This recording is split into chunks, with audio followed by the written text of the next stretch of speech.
This is the X-Zone Broadcast Network, broadcasting worldwide on broadcast affiliates and satellite program providers, including CNN Broadcast Network, Sirius Satellite Network, Star Media, Good News Radio Network, Angel Broadcast Network, Wiki Broadcast Network, and WPBN TV. For more information on the X-Zone Broadcast Network, visit us at www.xzbn.net.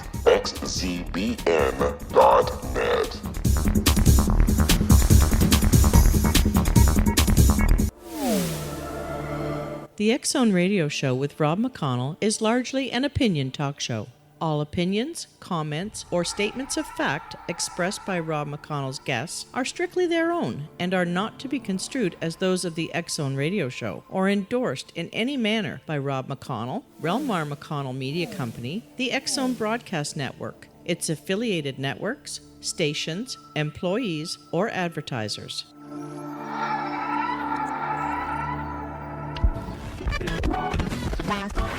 All Hit Radio.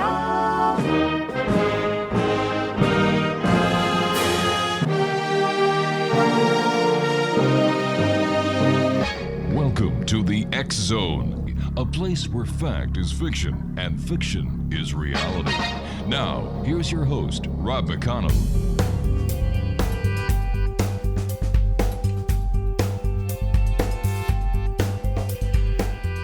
And welcome back to the X-Zone, everyone. My name is Rob McConnell, and for the next 4 hours, I'm your host. I'm your guide as together we cross the time-space continuum to this place that I call the X-Zone. It's a place where people dare to believe and dare to be heard. It's a place where fact is fiction and fiction is reality. And we come to you Monday through Friday from 11 p.m. until 2 a.m. Eastern, right here on the X-Zone Broadcast Network, Talkstar Radio Network, Wi-Fi Broadcast Network, and Sirius Digital Network. That's a mouthful if I ever said one. If you'd like to send us an email, xzone@xzoneradiotv.com. On all social media sites, X-Zone Radio TV. Our radio website, www.xzoneradiotv.com. And for all the programming that is available to you 7/24/365 on the X-Zone Broadcast Network, check out our website at xzbn.net. My guest this hour is Raven Digitalis, and he is a Neopagan Priest and the co-founder of Eastern Hellenistic, is that how you say it? Hellenistic, yes. Hellenistic nonprofit community temple called Opus Aima Obscuræ, or OAO. Also trained in Eastern philosophies and Georgian Witchcraft. Raven has been an earth-based practitioner since 1999, a priest since 2003, a Freemason since 2012, and an empath all of his life. He holds a degree in anthropology from the University of Montana and is also a professional tarot card reader, DJ, small-scale farmer, and animal rights activist and advocate. His website, ravendigitalis.com. And Raven, welcome back to the X-Zone. It's been some time.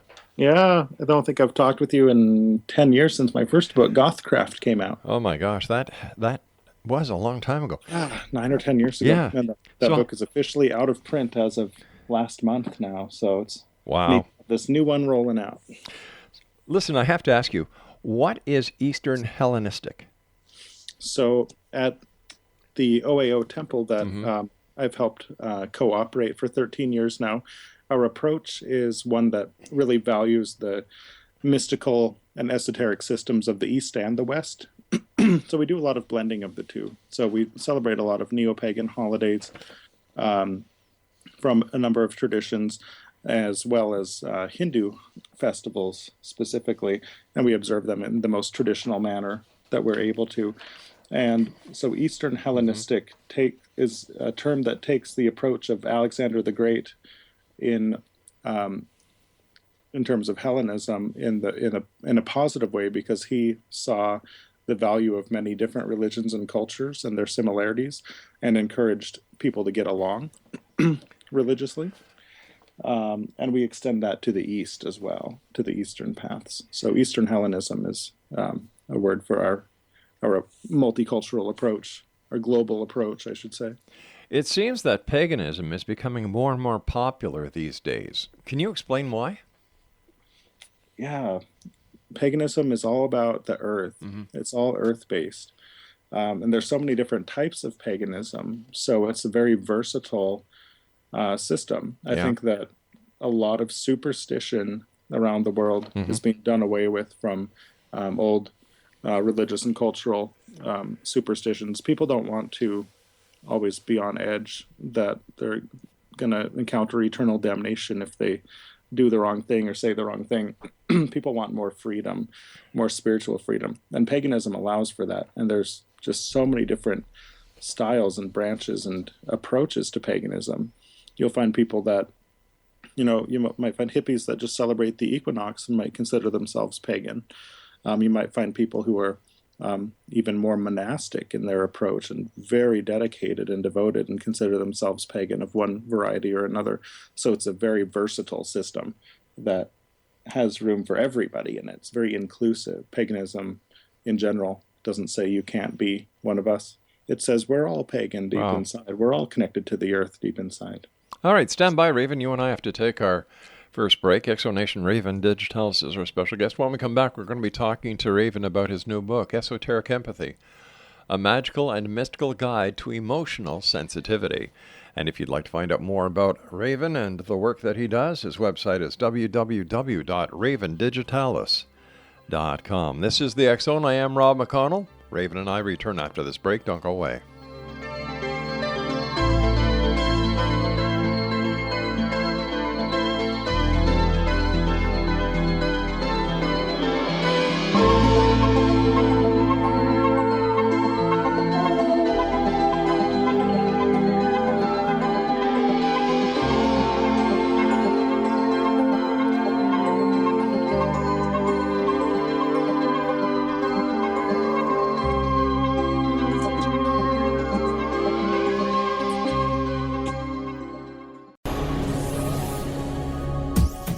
This is the X-Zone Broadcast Network, broadcasting worldwide on broadcast affiliates and satellite program providers, including CNN Broadcast Network, Sirius Satellite Network, Star Media, Good News Radio Network, Angel Broadcast Network, Wiki Broadcast Network, and WPBN TV. For more information on the X-Zone Broadcast Network, visit us at www.xzbn.net.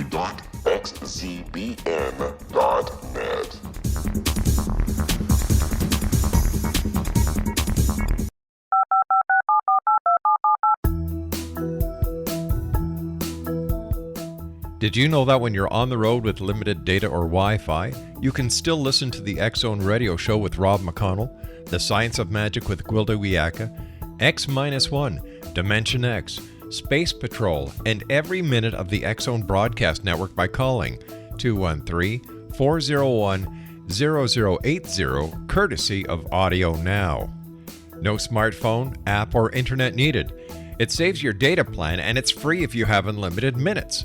Call 213-401-0080 to listen on any phone, anytime, anywhere. Remember 213-401-0080 for the best of the paranormal, parapsychology, and sci-fi radio programming anywhere, 24/7, 365.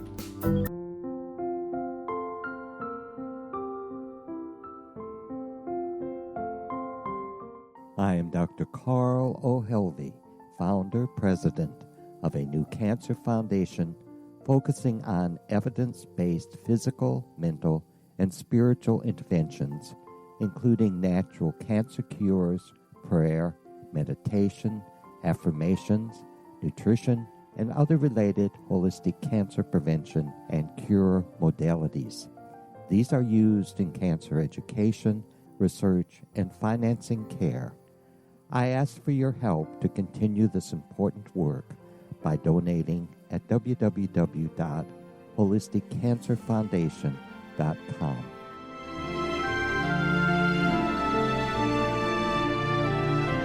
Hello, I'm Pete Marsh. With my daughter Justina, we will be presenting the new radio show, Too Good to Be True. If something seems too good to be true, it usually is. But with the help of Justina's amazing gifts, we're going to gain insight into questions that don't yet have complete answers. Have you wondered who built Stonehenge and for what reason? Why are crop circles found in the same region as Stonehenge and elsewhere? Are crop circles a hoax, or are they created with technologies that we have little knowledge of? Who built the pyramids in Egypt and also in other countries? How and why were they built? Was the Titanic switched with the Britannic as part of a gigantic insurance fraud, or for more insidious reasons?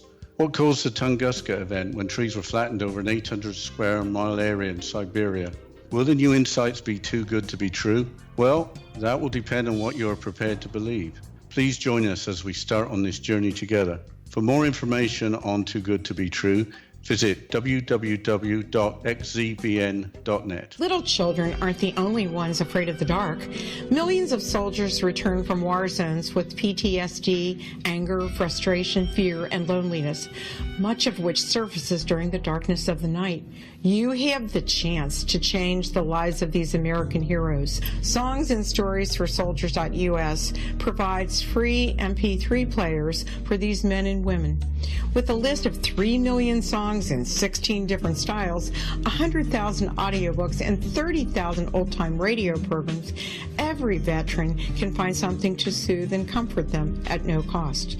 All our players contain an 8-hour audio program designed to help veterans fall asleep.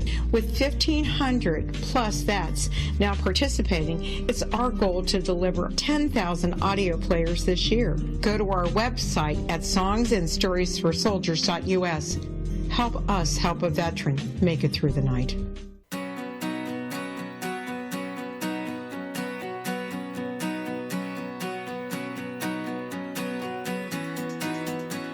Explanation. Raven Digitalis is our guest. We're talking to Raven this hour about his new book, Esoteric Empathy, a magical and mystical guide to emotional sensitivity.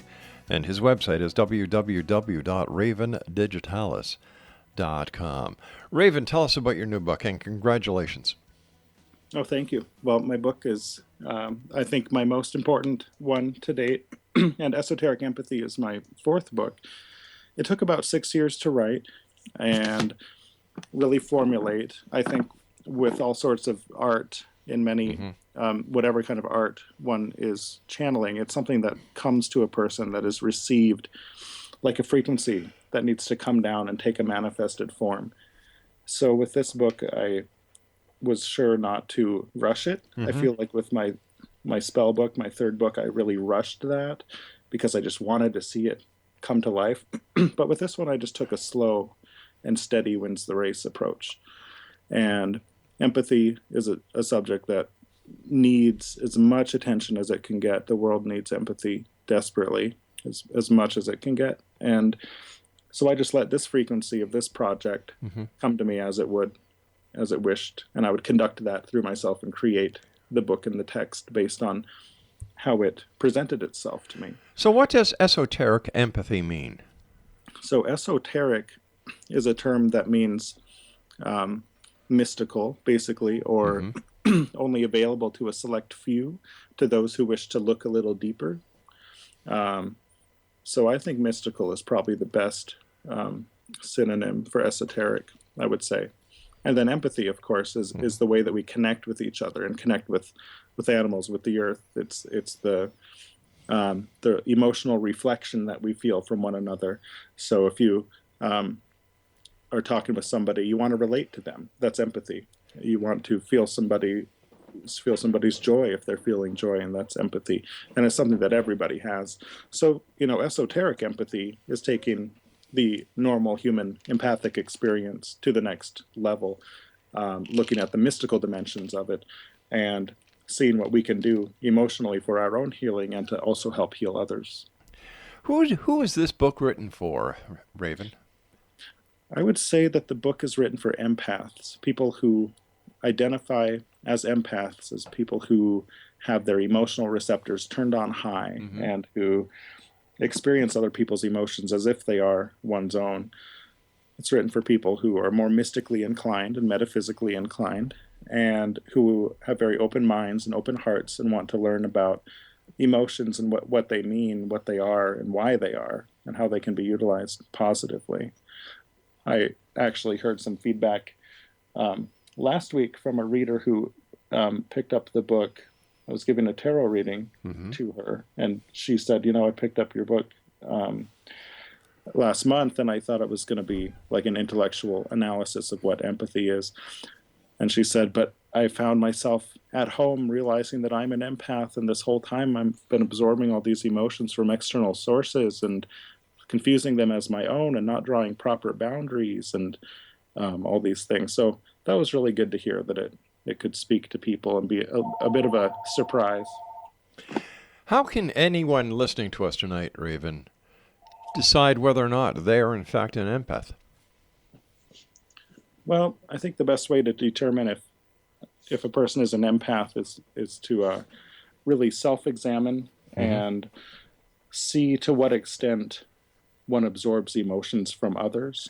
A lot of people just go through life without really getting out of their head. And for empaths, emotions are everywhere. They're everything. And we're constantly absorbing what's around us. Right. So if a person speaks to another person who is sad, for example, and then they get sad as a result, right, they can consider themselves an empath. And really, in reality, everybody is a budding empath, and the empathic frequency is waiting to come out in everybody, and we're all developing. I would imagine that it's very easy to say that every parent is an empath, because when your child hurts, you hurt. When your child is happy, you're happy. Yeah, ideally, parents are empaths. Empathic parenting is something that I talk about in my book also, and I think there's also even an entire book written about empathic parenting on the market out there. But yeah, you must have empathy as a parent or as a leader of any sort. The horror stories that one hears of parental situations that have gone wrong often consist of a lack of empathy. Isn't that the truth? Yeah. Yeah. How did you first discover that you were an empath? Well, it's an interesting story, and in my Esoteric Empathy book, I open each chapter with an anecdote, a little story about my own experience. And so I open with that anecdote about how I discovered I was an empath, or could feel comfortable identifying as an empath. So what happened is that I had first encountered magic, witchcraft, and esoteric spirituality as a teenager, and I'm 33 right now. And so I was in high school, and teenagers are super emotional anyway, and hormonal, and there's so many changes going on in the teenage mind and body and spirit simultaneously. So I didn't know if what I was experiencing was common, or if I was ultra sensitive, or why I was ultra sensitive, especially as a male. The society says, often says that you have to suck it up, buttercup. So I was very confused, being 16 years old, but still finding my place in paganism and in Wicca and in magical paths. And so just one day in high school, I just had this breakdown in between classes and just uncontrollably weeping. I'm like, what is going on? So I was lucky enough to have a spiritual elder who lived down the street, just a couple blocks away from my high school. And so I went to her house and I said, I don't understand what I'm experiencing. Why is it like this? Do I have a mental disorder? What's happening? And she said, well, you're an empath, obviously. And I'm like, what's an empath? I've heard of a psychic before, but an emotional psychic, what's that? So that kind of began my journey back then. And so ever since then, I've been delving into what that means, what empathy means, and what being an empath specifically means. All right, being an empathic person, how do you protect yourself from the external feelings of everyone in this great big world of ours? How do you do it? Even if you go to a shopping center, a train station, an airport, you're surrounded by people. How do you protect yourself? Well, I just did a little book tour in LA and San Diego, and there's a lot of people there. Of course, there's the airport and multiple airports. And so I really had to get those techniques up to par before doing that traveling. That was just 2 weeks ago. And In the past, I've traveled and it's been extremely overwhelming, but I kind of went into it this time with more advanced empathetic notice, I guess. Because I live in a smaller town and away in the country a little bit, kind of in the country, kind of in the city in between. But so what I found myself doing recently at the airport was being very mindful about my gaze, where my eyes went. Right. If I was feeling at all insecure or flustered, I would be careful not to look at anybody, because there's a lot of information and energy that's transmitted through the eyes. And if I was feeling good, I would smile and look at others and help lift them up a little bit. And doing things like that helps create a spiral of upliftment and positivity. So if I was feeling positive, I would ride that spiral out and radiate that positivity. If I was feeling a little negative, I would keep it internal. I would also wear protective charms, like black tourmaline is an empathic favorite. There's other things that one can do. And of course, doing daily yoga and prayers is very helpful to align and really anchor oneself in one's experience. And the biggest thing I think that I've discovered over time is that I'm not quite as affected by other people's external emotions as I once was, because I am not so attached to other people's perception of me. So I would often go through life really caring about being accepted all the time and having to fit in and having to please.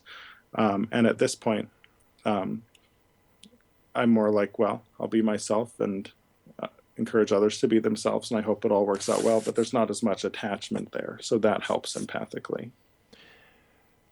How do you deal with the pain that Mother Earth feels? I can understand how you protect yourself and block yourself from the people in the airports and the train stations and book signings and cities, but how do you protect yourself from the way that Mother Earth is feeling? I'm sure she must feel a lot of pain these days.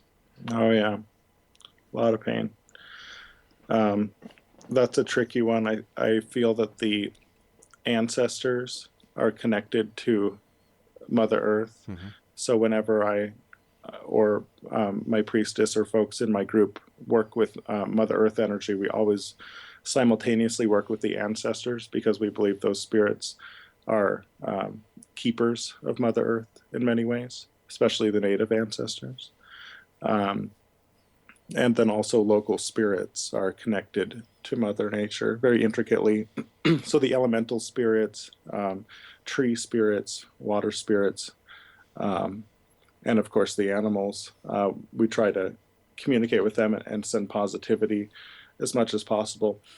When Mother Earth is aching in a certain area, I try to send that lots of light and love and healing energies to the best of my ability, and then follow it up by doing things like calling my senator, like I did yesterday, or sending a postcard to somebody who's in charge of environmental protection, and doing those kind of real world actions in addition to the energetic actions, because it can really come in to an empath's soul to feel global sorrow, whether it's nature herself, the earth herself, or whether it's fellow humans or animals. There's terrible suffering across the world, and we should always keep that perspective, but not allow ourselves to become victim to those evil forces, but rather to fight against them through goodness. I would imagine that when you and other people who are very empathic go through areas where there at one time or another was a great battle, it must be very hard on you. Do you still, once again, it must be very hard being an empath, especially if you don't know it. And I'm wondering, listening to you, how many people out there, like yourself when you were a younger person, who are empathic and are wondering if that what they're feeling is normal, if there's something wrong with them, and all it is that they're empathic. It must be very hard growing up being an empath and not knowing that you are. Yeah, a lot of people think that it's a curse. And I've even had people cease friendships with me because I wouldn't agree with them that empathy is a curse. So, wow. And I understand how overwhelming it can feel. Well, we've got to take our news break at the bottom of the hour, Raven. Thanks so much for joining us. Always a great pleasure talking to you. Exonation, Raven Digitalis is our special guest. His new book, Esoteric Empathy, a magical and metaphysical guide to emotional sensitivity. And we'll be back on the other side of this break as we continue here in the X Zone from our broadcast center in Hamilton, Ontario, Canada. Don't go away.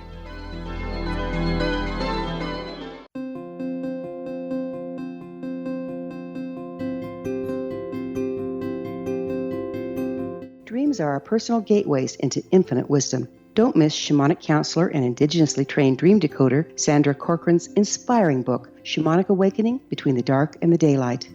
This remarkable work chronicles Sandra's 35 years of experience with diverse wisdom keepers and her initiations throughout the Americas and across the British Isles, Turkey, Greece, and Egypt. Sandy's knowledge of symbology, psychology, and myth influence her dream blog and workshops. Sandy offers private tarot readings, international journeys, a meditative CD, as well as her book, Shamanic Awakening, to encourage you as you navigate this earth walk, creating a deeper connection to yourself and all that is. Find this and more at Sandy's website, starwalkervisions.com.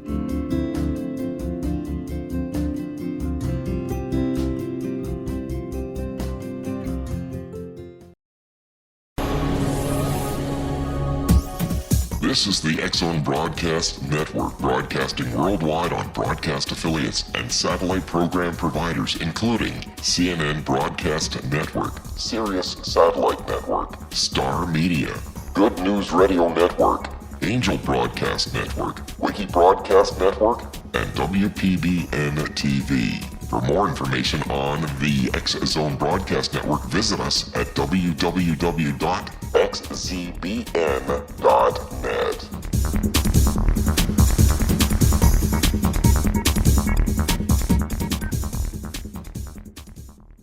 How would you like to be able to read other people's minds? Well, the next best thing is here. When you know how to read a person's name, you know how the person thinks, feels, and behaves.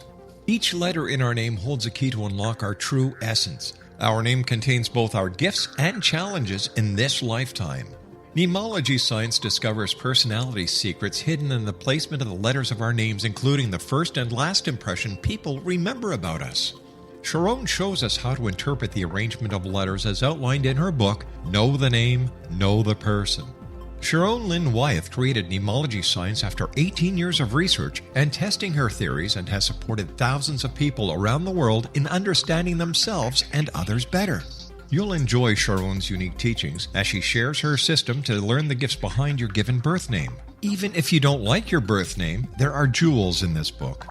If you're thinking of changing your name, ready to name your child, or wanting to get along better with others, this is the book for you. If you'd like to improve your relationships and change your life for the better, get the book today, Know the Name, Know the Person, or visit www.knowthename.com. That's www.knowthename.com.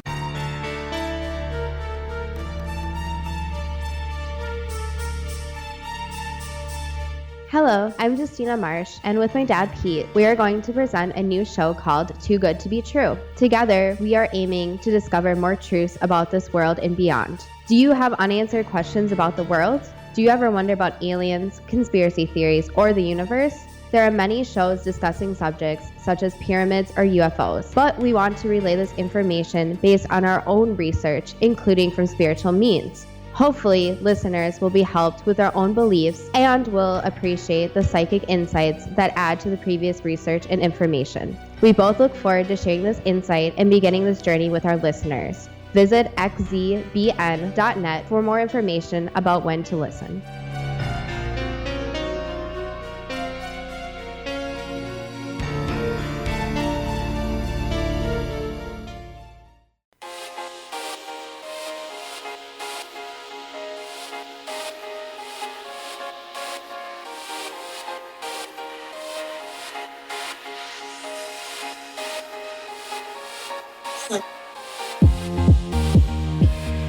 Exonation, for more information on Raven Digitalis, visit his website at www.ravendigitalis.com. What kind of tools are there for empaths? Are when it comes to the metaphysical type of tools? Yeah, there's so much at our disposal that we can utilize empathically to protect ourselves or for various magical and spiritual purposes. My favorite is black tourmaline, the stone. Yeah. It's designed to totally protect the wearer and keep negativity at bay. So that's probably the primary empath go-to stone. There's quite a few other stones like hematite for absorbing external negativity. And it really depends on what a person's mood is, because if a person wants protection but is feeling pretty positive and doesn't want the dark weight of black tourmaline or hematite, they might choose citrine, which is a very radiant, sun-based stone. Yarrow, as an herb, is a very common empathic protective medicine, and that can be used as a tea, as a tincture, carried in a sachet or medicine bag, or even sprinkled around oneself when doing meditation or visualization. So there's many options. And in my book, I give a list of about 30 different tools, which are based in stones and herbs and animal parts and metals and other tools, that one can carry around them or use within spellcraft or visualization that help with the protection specifically for empaths, or that help with various other empathic things such as getting off stuck emotions. I think the biggest way to get emotions off a person that have already started clinging is to take a shower or take a bath. I love baths myself, but sometimes showers are nice because the water goes away instantly, and that takes away some of the energy that has accumulated. And empathy is based in water, is ruled by water, so that's very helpful. How old were you when you discovered that you, Raven Digitalis, were a pagan? I came into paganism when I was 15 or 16, and I had played around quite a bit with Christianity and other more common religions, and just didn't really fit in with that framework. It didn't resonate or feel right to me. I didn't want to be worshiping deities who had so much anger and aggression. Yeah.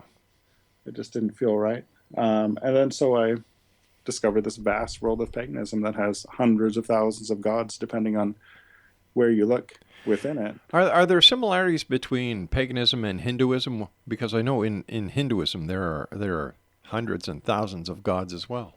Yeah, there are, and there are many family deities as well. So you'll even find little villages with village deities. Yeah.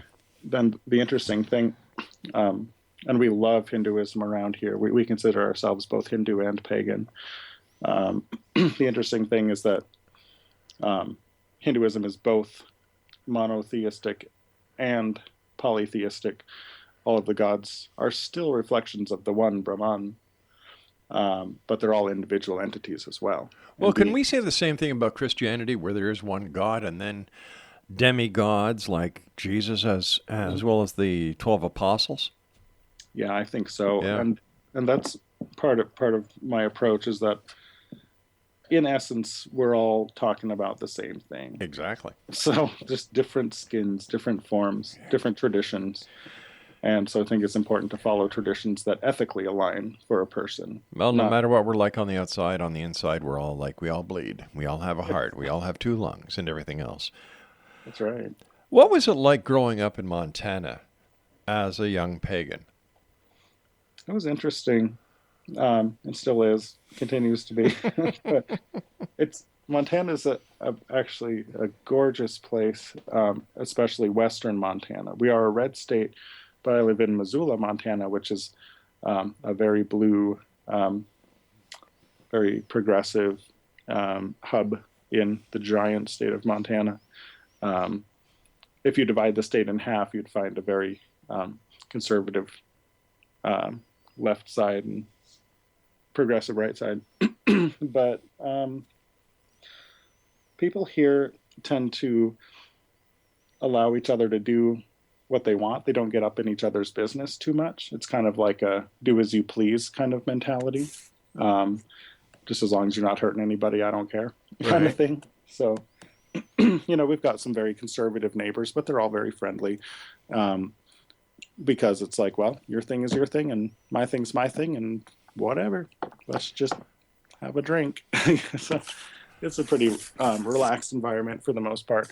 And it's not really super Christian where I live. So it's not uncommon to see, 10 dreadlocked people walking around in a day. Mm-hmm. As a priest, as a pagan priest, you've been a pagan priest since 2003. What are your obligations? I know in Wicca they have a coven. What is it? What is the parallel in paganism? Yeah, and Wicca being a branch of paganism, we take a lot of our structure here at the OAO temple from Wicca, in addition to many other spiritual paths. So we have a coven, and we uphold the coven through lunar and solar rituals, and as well as our larger temple community, which has really hundreds of people in the community if you count those who live outside of the city. So basically, lunar and solar holidays are the main thing. The coven is a smaller, more intimate group who observes full moons, which are not for the public, and observes some certain festivals and holidays that may include like shamanic trance and dancing and more intense forms of ceremony. And so we maintain a public and private group. And just as a priest in general, I need to keep myself in check constantly. I need to keep my own judgments and behaviors in check because I'm responsible for helping point the way or give advice for so many people. I need to be extremely self-aware. And that's the goal for any clergy member, I would say, of any type. True. So we might not be preaching the word of Jesus, but we're preaching the word of sustainability and of self-awareness and meditation and compassion. And so we have to really uphold that ourselves as clergy members here in order to perpetuate that positivity for other people to help them in their lives. Because the goal of clergyhood is to help others. I'm here to help. I'm here to serve. I don't see any other purpose in life but to help others. Of course, I have to meet my own needs as well. Certainly.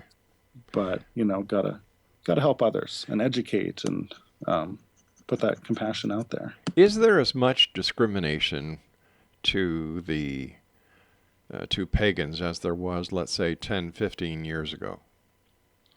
I think paganism's becoming more common these days, especially with being in such an age of technology. If people care to, they can hop on Google and just type in the word Wicca and pull up a whole bunch of history or even like a 5-minute video on YouTube. So people can, become instantly educated on their own terms if they wish to. Is there a difference between being a Wiccan and being a witch? Well, it's one of those things where there's witches, there's Wiccans, there's pagans. So Wicca is a branch of paganism that was begun in the late 40s, early 50s by Gerald Gardner and Doreen Valiente, and took from a lot of ancient Celtic pagan traditions. So Wicca itself is a pagan path, but there are also many other pagan paths. Personally, I do consider Hinduism to be a pagan path. Many Hindus wouldn't say it's a pagan path. It just depends on one's definition of paganism. Witchcraft is a word that has to do with magical practice. And so a person can be of any tradition and be a witch. But Wicca really took on the term witch, and really emphasized that in the 50s and even 60s. A Wiccan is a witch, period. A witch is a Wiccan. So a lot of people of older generations will use the two terms interchangeably.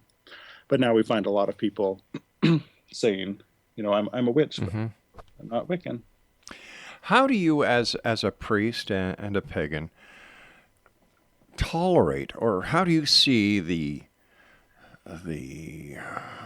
festivity that kids use Halloween for? The dressing up, the pumpkins, the graveyards in the front yards that they make, and do you look at this as a bit of an insult? No, I love it.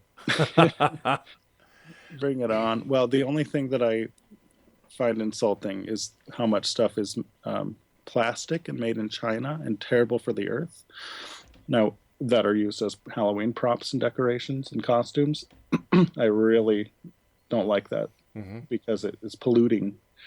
But I love that so many old traditions are held onto, from apple bobbing to pumpkin carving. These are old pagan traditions. Dressing up is an old pagan tradition for All Hallows Eve. And, there's just so many traditions that carry on that are pagan that people don't necessarily know about. I just glanced over right now to a photo of my grandpa who passed away a few years ago, and I remember something that he said toward the end of his time around this time of year, around Easter. He's like, I wonder why they use the Easter bunny. Why is there a bunny? That's so weird. And then me and my priestess and partner Esta started to try to explain how it's a pagan symbolism of fertility, but he was kind of on to the next subject at that point, but it was very entertaining. Well, there's a lot of paganism in Christmas celebration as well. Oh, sure. The Christmas tree, the caroling, the lights, which represent the sun. Oh, yeah. Listen, you and I have to take our final break for this hour, Raven. Where can people buy copies of your books? Well, Esoteric Empathy is available wherever books are sold, or can be ordered wherever they're sold. Right. Amazon, Barnes & Noble. And I encourage people to go through independent metaphysical bookstores, or just independent smaller bookstores in general. Let's keep them in business. Yeah. And people can also order copies from me. I just ordered a few more in. And you can find me online, Raven Digitalis, on Facebook, or ravendigitalis.com. Just be, hey, I want to order an autographed copy. All right, stand by, my friend. You and I have to take our final break. Exonation, Raven Digitalis is our special guest, and we're talking to Raven this hour, amongst other things, about his new book, Esoteric Empathy, a magical and metaphysical guide to emotional sensitivity. We'll be back on the other side of this break as we wrap up this hour here in the X Zone. Don't go away.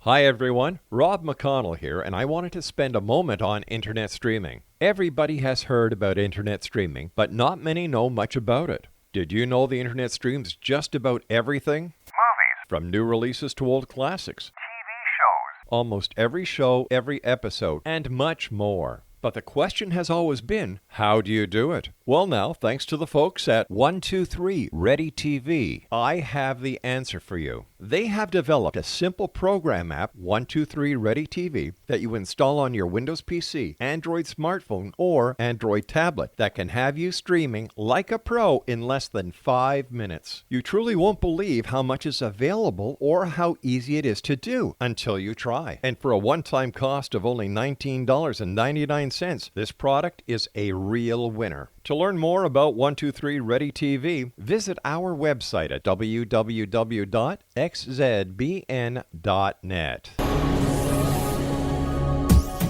This is the X Zone Broadcast Network, broadcasting worldwide on broadcast affiliates and satellite program providers, including CNN Broadcast Network, Sirius Satellite Network, Star Media, Good News Radio Network, Angel Broadcast Network, Wiki Broadcast Network, and WPBN TV. For more information on the X Zone Broadcast Network, visit us at www.xzbn.net.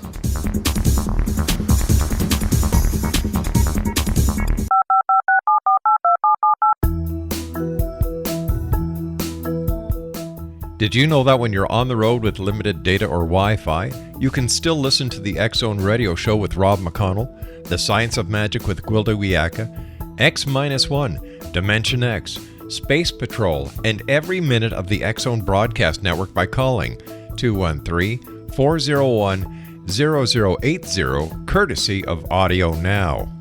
No smartphone, app, or internet needed. It saves your data plan and it's free if you have unlimited minutes.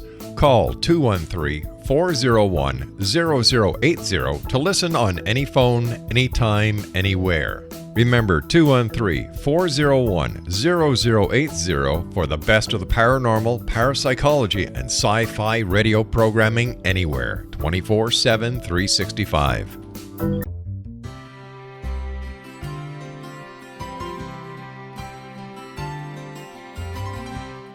True healing must address 4 levels: physical, emotional, mental, and spiritual, for us to live joyful and productive lives. We tend to treat 3 of the 4, leaving the spiritual languishing. If you're tired of the same dysfunctional patterns cropping up in your life, Soul Balancing is for you. Trixie Phelps, owner and founder of Soul Balancing, is a naturally gifted energy healer trained in numerous esoteric forms, including shamanism. Trixie has created a powerful modality that safely and effectively clears your energetic field. A soul balancing session can remove interference, heal trauma, and restore your hope. Contact Trixie for a life-changing long-distance session today, www.soulbalancing.world.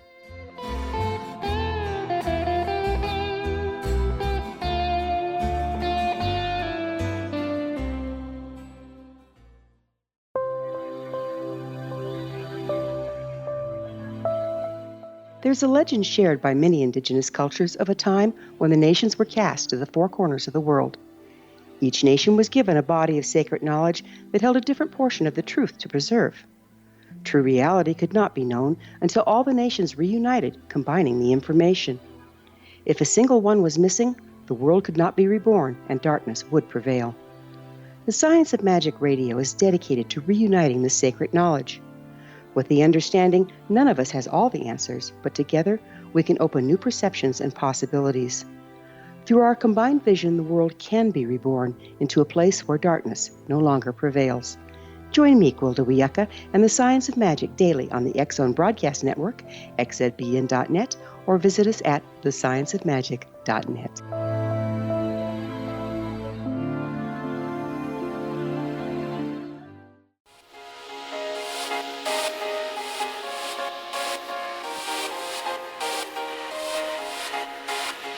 Raven Digitalis is our guest this hour. Exonation. We're talking to Raven about his new book, Esoteric Empathy, a magical and mystical guide to emotional sensitivity.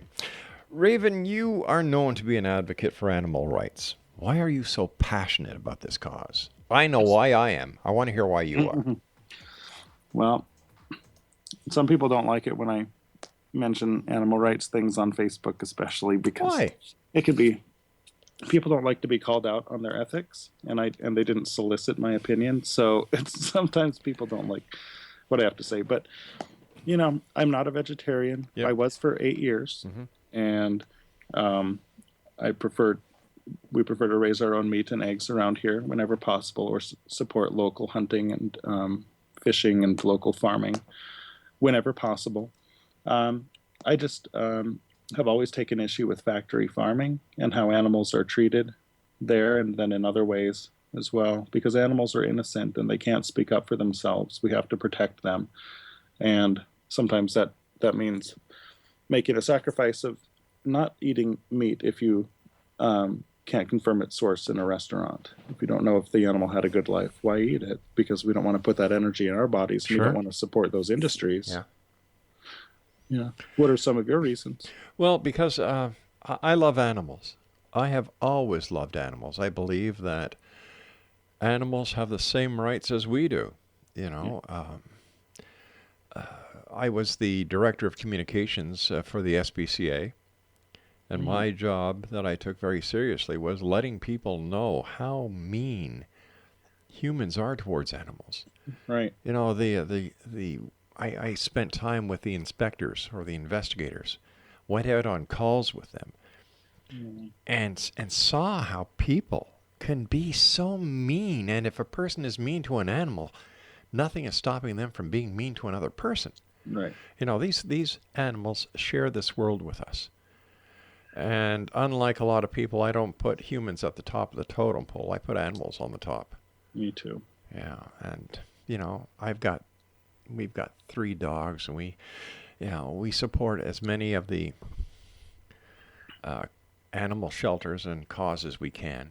Great. Because we all share this planet. We all share life together.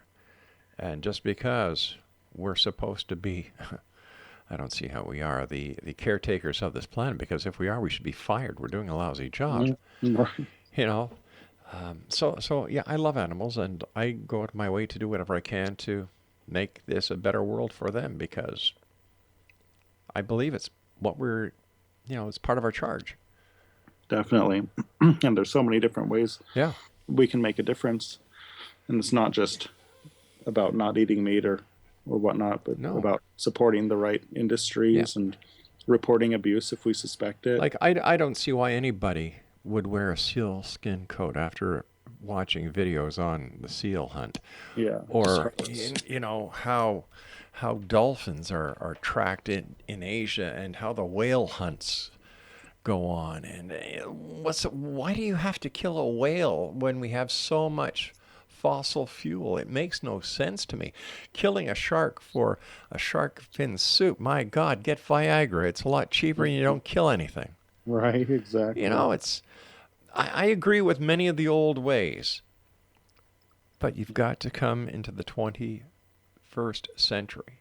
We don't need to kill whales. We don't need to kill animals for the thrill, go on a safari and kill animals just so we can have our pictures taken with it. There's no need for that. I've got a green screen, for God's sake. If you want to stand in front of a lion, gosh, I can insert you in front of a lion very easily, Right. We don't have to kill. And then we kill other animals when we go to war, and we kill the animal called human. Right. Because we're animals. Sure. Yes. I shake my head sometimes and I wonder, what is this world coming to? How can we best work together to solve the problems? And my way is getting as many people to come on this show to share the information that they have, to give people other ways of looking at things. Mm-hmm. That's, I'll get off my soapbox now. It's important for us to do whatever we can to help the animals in the world, because they can't do it themselves. It's all part of a big system, big chain. Mother Earth has been showing us from day one how it works. In the spring, you go from spring, summer, fall to winter. And if you look at that as the cycle of life, you understand a lot. The spring is when you come alive. The summer is when you're in your prime. The winter is in the golden years. And the autumn is the golden years. And the winter is when you pass. But Mother Nature shows you that, hey, it doesn't stop there, because it goes right around. Yeah. So, we need to watch Mother Nature. We need to be better in tune with Mother Nature, and we have to stop raping the earth. Well said. And may that continue. The education of compassion and enlightenment toward one's fellow beings and towards the earth. I applaud paganism. I really do. I learned years ago that a number of the founders of Greenpeace are pagans, and other organizations and activists who fight for Mother Earth, who fight for animals. They all share the common love and the common goal of saving, preserving, and letting let live. Right. Yeah. So what's your next book going to be about, my friend? I'm not sure. It's kind of up in the air. Got some different ideas floating around, but really working on getting the word out about this one for now. And we'll see what happens. When you go out and do your book signings and you meet the public, what are some of the questions you get asked? Get asked a lot about my coven and temple, and about my tarot readings, and a lot of questions about empathic protection, and about the writing process, I would say. What was the hardest part for you writing this last book? I really felt like it came together so well because I just allowed it to create itself. I think the hardest part was hauling all of those books from the library in my arms that became part of the bibliography. What was the most gratifying part, most gratifying chapter that, you started the chapter, you wrote it, and then you looked back and you said, wow. Yeah. That's it. That probably came with the chapter that is specifically focused on magic and empathy, because I've never encountered any material like that about using empathy in these different magical ways specifically. So that was really neat to reflect on, because it was just so unique, I think, and I am loving the response about that chapter so far, especially. Are you finding younger people are turning to paganism as not only as a point of interest, but a new and exciting way to look at life and to be part of a collective and a group of people who share their love and their feelings for Mother Nature and the world around them? No, definitely. There's so much appeal with paganism these days because people want that sense of freedom. They want to have community, people who feel similarly, who care about similar passions and don't want too much drama in their lives, or competition. When drama and competition work their way into any community, then watch out. So people like to, people often feel safe in pagan communities. How many members are there in your coven? In the coven, there's 7 at the moment, and for our different public events, depending on the event or workshop, we'll get anywhere from 5 to 45 attendees. What are your final thoughts for the X-Zone Nation tonight, Raven? Well, I just encourage listeners to use discernment and discretion quite a bit. Don't believe everything you feel or everything that you hear. Question everything. Question reality. One important thing that you really do with your program is that you encourage people to think outside the box and question the world around us and put our feelers out a little more and come to our own conclusions. And I think that's so necessary in this world that wants to tell people how to be, who to be, what to do, how to behave, how to look.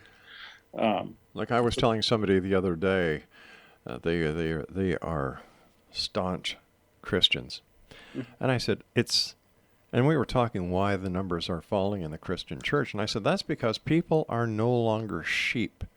They don't need a shepherd. People have to take responsibility on their own and for their own actions. Stop thanking a deity when it's something good, like, thank God I got the job, or thank God I got this.